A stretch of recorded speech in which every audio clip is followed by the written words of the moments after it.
Hello there, Jelly here, and I'm also planning on beating every N64 game, all on original hardware and using no guides, just a bit of backseating from chat. All games are chosen randomly, so I have no idea what's coming next. You can catch each game live over on my Twitch channel at twitch.tv/softjellyfish. On the previous episode, the Mahjong Struggle Balls ride never ends while playing Pro Shina and Mahjong Tsuwamono 64. Make sure to check that video out if you haven't already. Today, however, we're getting a game I knew nothing about, Rocket Robot on Wheels. Released in November of '99 to pretty good reviews, this was the first game developed by a studio you might know, Sucker Punch. Personally knew next to nothing about this game outside of its name really. In fact, I learned it was from Sucker Punch when I booted the game and I saw the studio's name in there. So what's the clear condition for this one? Well, it's simple, beating the final boss and reaching the credits. However, reaching the credits wasn't as simple as I expected. This generation of consoles, and especially the N64, was known for one thing, and that's collectathons, and this game is one of those. Although not at the same level as a Donkey Kong or a Banjo game, it's a bit more tame when it comes to collecting stuff. And let me give you a small overview of what you can expect in the game. There's a central hub with 7 themed levels. Each of those levels has 12 tickets with 200 gear looking tokens to collect.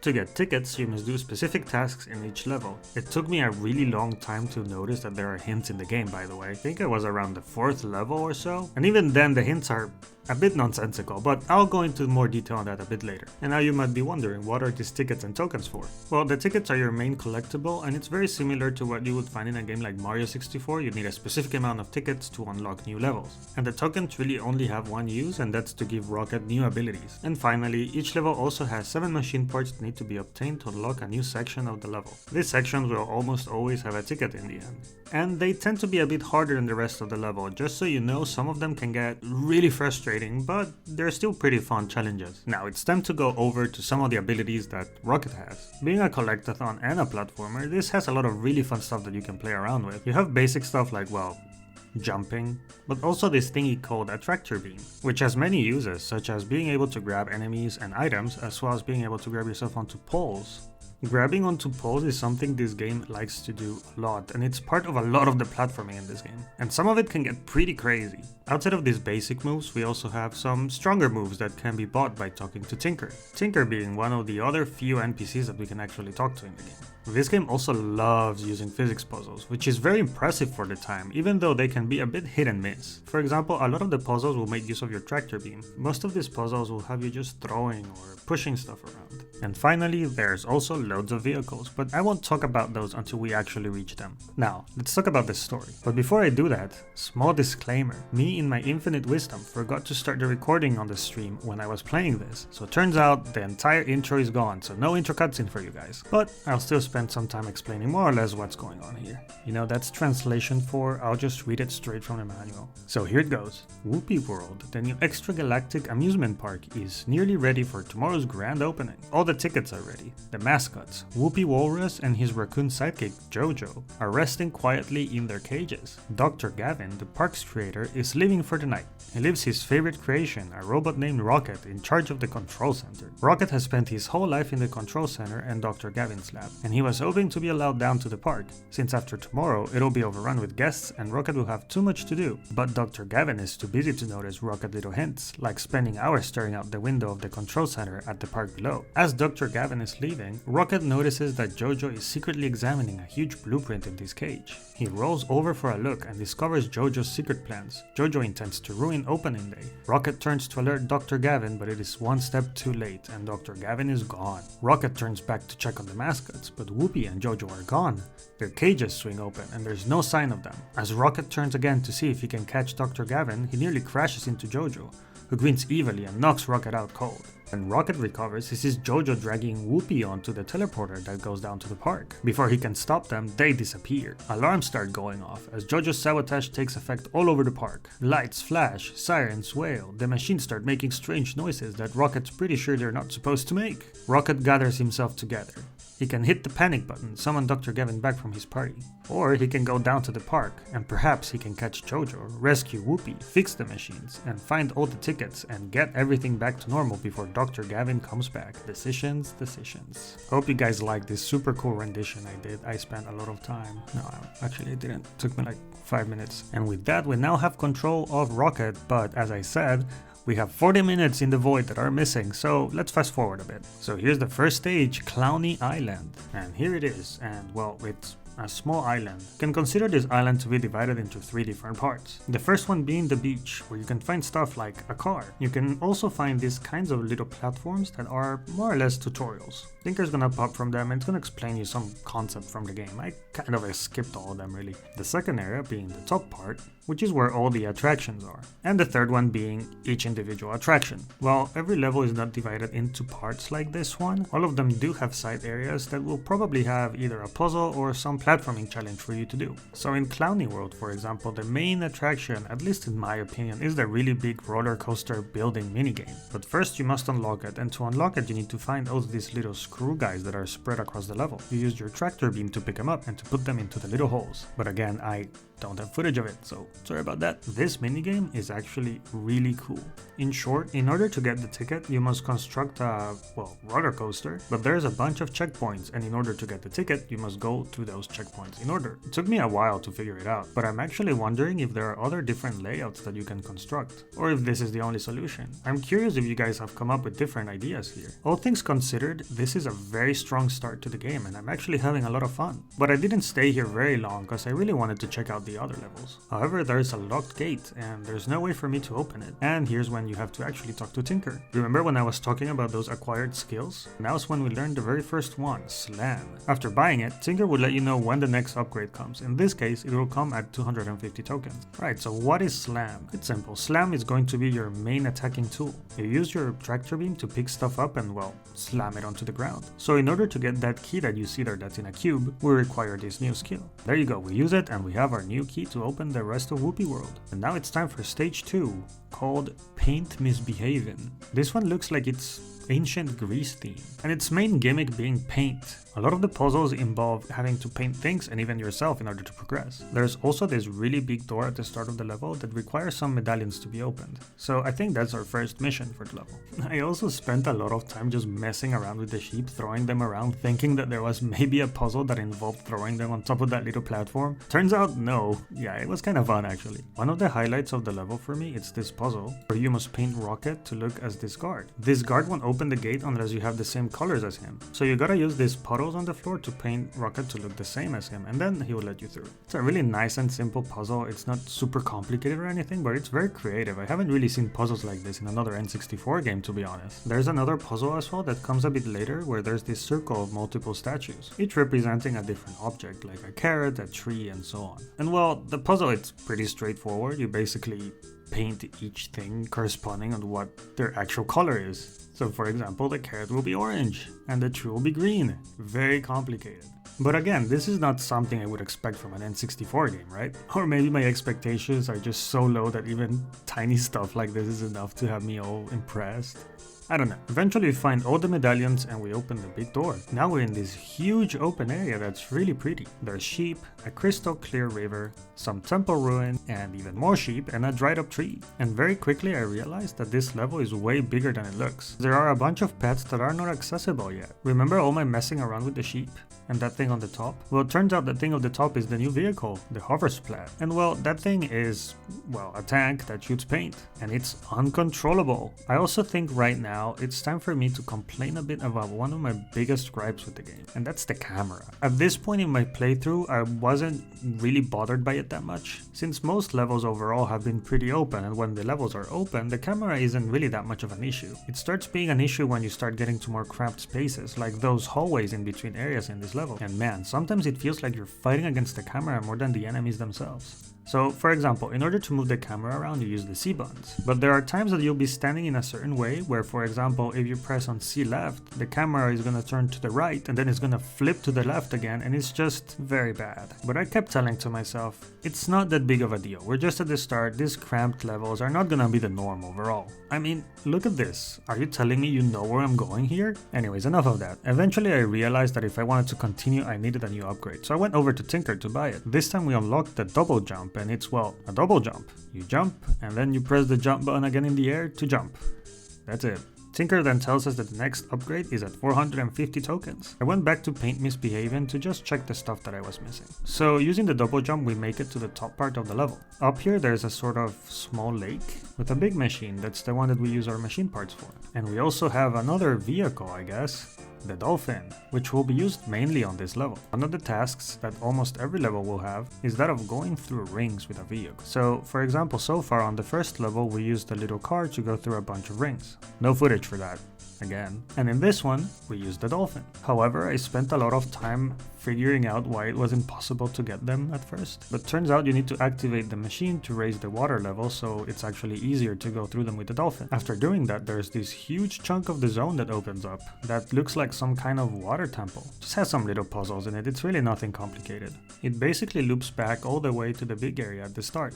So now we're done with this one, and it's time to move on to the next level, which requires 15 tickets to unlock. And a double jump. Alright, so the third level, called Mine Blowing. Well, as the name suggests, this one's mine/cave themed. And there's multiple gimmicks here, such as bombs, minecarts, and little mushroom jumpy guys. There's also a new vehicle here, the beam lift. I think so far this is the level that I struggled the most in. For many reasons, one of them being how cramped it is and the camera just not cooperating at all in here. And the second one being that this level, it's quite a bit of a maze. There's multiple levels, very cramped spaces, and also a lot of places that can only be accessed by blowing up walls. Almost all the puzzles as well involve blowing stuff up. I think this is also a good time to talk a bit about enemies, because I haven't really talked about them yet. Most of the enemies are going to be different kinds of robots. So you will have these flying thingies that will attack you, or insect robots and things of that sort. But I would say that the worst enemy yet is one that is present on every single level, and that's the clown. You can't defeat the clown, and the clown's only purpose is to grief you by taking any items that you pick up. So most of the time they're gonna be placed in very inconvenient spots, such as spots that require you to pick things up. So a lot of the times you're gonna be finding yourself trying to juke the clown in order to get past him, which is fun for a bit, but there are times where it becomes very annoying,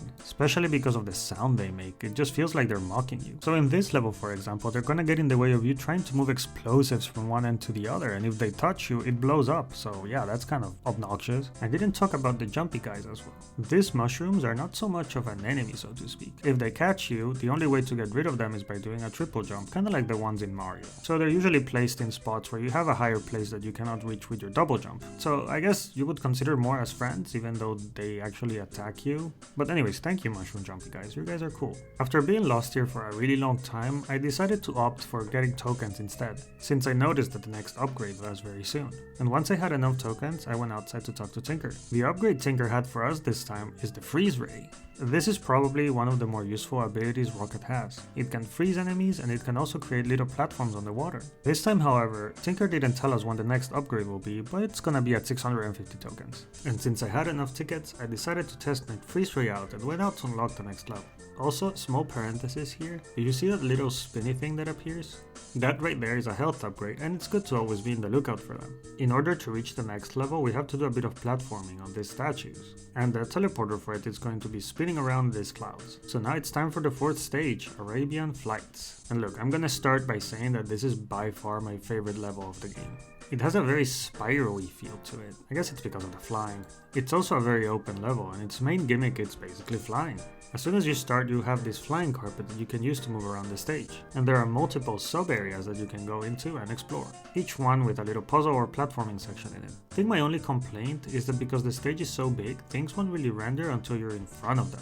This is mainly an issue when it comes to tickets and tokens. So what can happen is that basically you'll just fly past a token or a ticket that renders just a bit to the side of you, which in the end just leads to a lot of wasted time. But honestly, I'd rather have that than to be fighting against the camera any day. This is also the stage where I finally found out about the hints. So when you press start, you'll see that there's going to be the list of tickets, going to show those that you've obtained and those that you haven't. And if you hover over the tickets, you're gonna get a small description. And that description right there, it's going to be the hint. However, as you can see, some of them are absolute nonsense, honestly. To the point where sometimes I'm just like, okay, I guess I'll just figure it out on my own then, because this is really not helpful. Okay, you know, I was saying that this is my favorite level, but this also has, I think, one of the most annoying sections after you collect the machine parts. Is this sort of wind tunnel where any mistake will send you back to the beginning, and it's very annoying. I spent a lot of time in there, but it doesn't really ruin the rest of the level, honestly, as once you're done with it, you really don't have to go back inside, so it's not that terrible. Spent a lot of time in this level because, well, I enjoyed it, and also because I really wanted to get everything that was possible in here. In the end, I believe the only ticket that was left was that of collecting all the tokens. So in order to go to the next level, we need 40 tickets, and I was missing quite a bit. So I decided to go back to the mine level because I knew there were a lot of them that I didn't pick up right there. I noticed that in the room with the vehicle, if you destroy a set of pillars, they'll transform into platforms that reach into a higher area of the mine. From there, we go through a bunch of platforming sections, some minecart sections, and so on, and eventually we get all the machine parts that we need. The machine parts unlock a part of the level that is quite frankly pretty difficult. It's a really cool platforming section.